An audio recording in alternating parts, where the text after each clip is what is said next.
Solidaire et volontaire.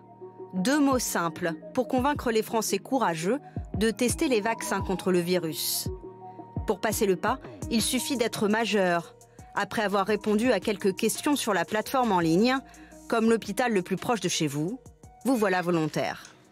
Covirevac, bonjour.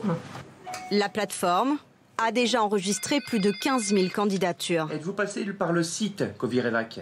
Apparemment, c'est saturé, monsieur. Et pour rassurer les plus inquiets, l'INSERM propose des témoignages, comme celui de Monique, 75 ans. Écoutez, ça m'a paru une évidence. J'ai dit oui tout de suite avec un grand sourire. Plus vite on aura une solution et mieux ça vaudra pour tout le monde.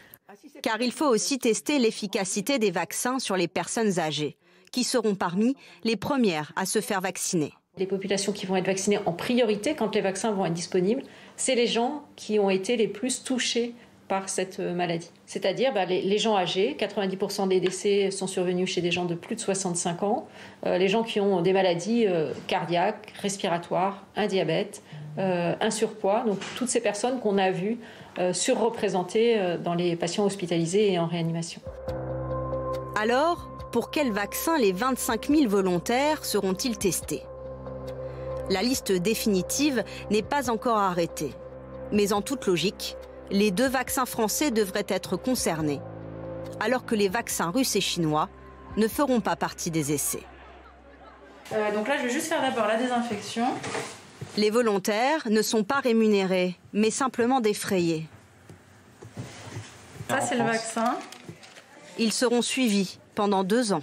Elle a été randomisée dans un groupe pour lequel on ne sait pas dans lequel elle va être admise, enfin incluse, et elle doit recevoir soit une vaccination, soit le placebo, mais ni elle ni moi ne savons ce qu'elle a reçu.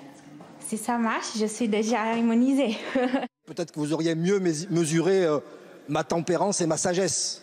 Le député socialiste Hervé Solignac s'est porté volontaire pour tester les vaccins.